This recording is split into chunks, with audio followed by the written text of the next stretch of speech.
Anda bekerja keras setiap hari, pergi pagi, pulang malam, semua demi anak yang Anda cintai. Tapi, pernahkah Anda bertanya pada diri sendiri, apakah anak saya tahu bahwa saya mencintainya?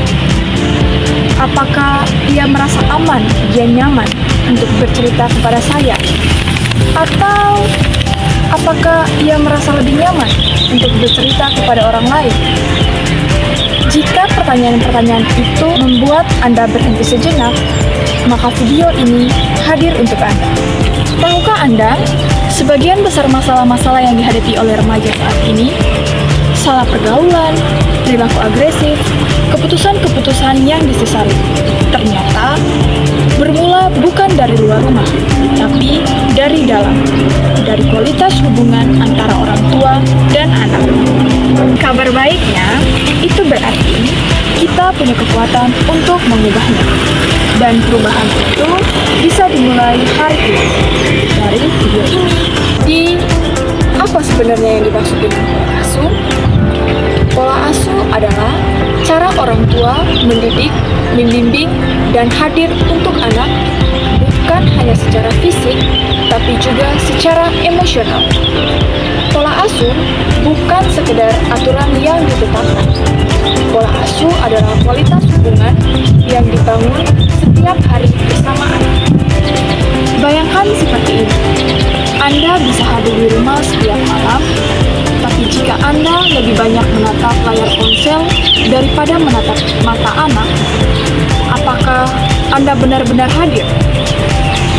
Kehadiran yang sesungguhnya adalah kehadiran yang anak bisa rasakan. Seorang ahli psikolog, Diana Baumring, menemukan ada 3 jenis pola asuh yang paling umum. Masing-masing berdampak berbeda bagi anak. Pola asuh yang pertama adalah pola asuh otoriter. Pola asuh ini adalah pola asuh yang sangat ketat. Banyak aturan, sedikit penjelasan. Anak harus patuh tanpa banyak pertanyaan. Pokoknya, kamu tidak boleh keluar.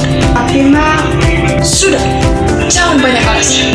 Dampaknya bagi anak tumbuh dengan rasa takut untuk membuat kesalahan. Anak menjadi penakut, minder, dan sering memberontak secara diam-diam ketika tidak diawasi. Pola asuh yang kedua adalah pola asuh permisif, di mana pola asuh ini orang tua sangat menyayangi anak, tapi kesulitan menetapkan batasan yang jelas. Semua keinginan anak dipenuhi, tapi tidak ada konsekuensi yang tegas.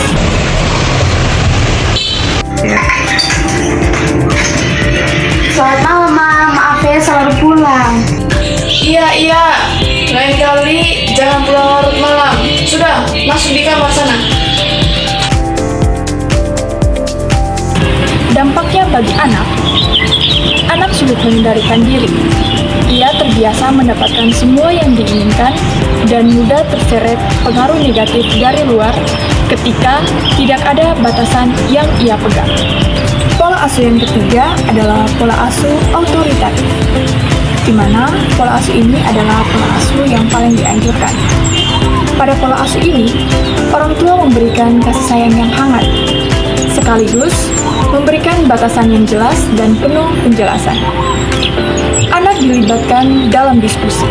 Aturan ada, tapi anak mengerti mengapa. Ma, saya mau izin, Ma. Saya mau pergi main dengan teman-teman. Oh iya, kakak boleh main sama teman-teman. Tapi kita sudah sepakat, kakak harus pulang sebelum maghrib ya. Kalau ada apa-apa, hubungi mama. Oke, Ma. Dampaknya bagi anak tumbuh dengan percaya diri. Ia bertanggung jawab bukan karena rasa takut, tetapi karena ia mengerti. Dan ia mampu berkata tidak terhadap ajakan yang tidak baik.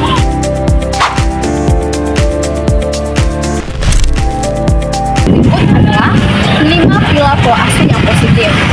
Apa-apa saja sih 5 pola asuh yang positif itu? Yang pertama, pilar kehadiran emosional. Hadir bukan hanya secara fisik, tetapi juga dengan hati. Dengan anak yang sungguh-sungguh simpan ponsel ketika anak kita sedang bercerita. Adalah pilar komunikasi terbuka, di mana ciptakan suasana di mana anak merasa aman bercerita tentang apapun, termasuk kesalahan yang mereka buat tanpa takut langsung dimarahi atau dihakimi.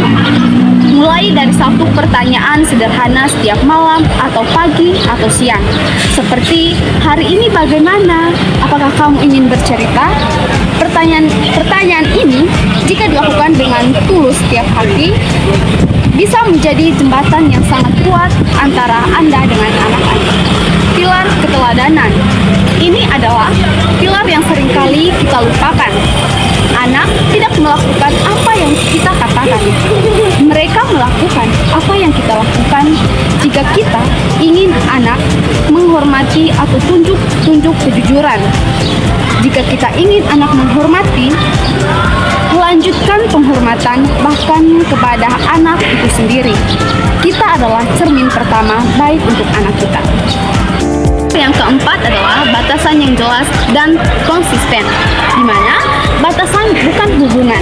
Batasan adalah bentuk kasih sayang yang terstruktur. Pada yang tahu batas akan merasa lebih aman, karena ia tahu apa yang diharapkan darinya. Caranya, tetapkan aturan bersama anak, jelaskan alasannya, dan terapkan secara konsisten setiap hari. Jangan berubah-ubah tergantung suasana hati kalian. Pilar yang kelima adalah penguatan positif, di mana apresiasi perilaku baik anak kamu, sekecil apapun itu, bukan hanya sekedar bagus atau pintar, tapi lebih spesifik seperti ibu bangga melihat kamu membantu adik tadi tanpa dimana itu menunjukkan bahwa kamu sudah sangat dewasa. Pujian yang tulus dan spesifik jauh lebih kuat daripada hukuman yang berulang-ulang. Dan itu adalah 5 pilar yang bisa kita mulai terapkan mulai hari ini. Selanjutnya, tanda-tanda anak membutuhkan perhatian lebih. Sebagai orang tua, ada tanda-tanda yang perlu kita waspadai. Jika anak Anda menunjukkan satu atau lebih hal berikut, itu bukan sekedar kenakalan biasa. Itu adalah sinyal bahwa ia membutuhkan perhatian lebih dari kita. Apa-apa saja sih tanda-tanda itu? Yang pertama adalah sering pulang larut tanpa alasan yang jelas, tiba-tiba menjadi sangat tertutup, dan menghindari komunikasi dengan kita. Nilai akademik menurun, sangat menurun drastis dalam waktu yang singkat. Sering berbohong atau menyembunyikan aktivitasnya. Berganti pergaulan secara tiba-tiba, perilaku agresif, atau justru menarik diri sepenuhnya dari keluarga. Jika Anda mengenali salah satu tanda-tanda ini pada anak Anda, jangan tunggu, jangan diam. Dekati dia dengan empati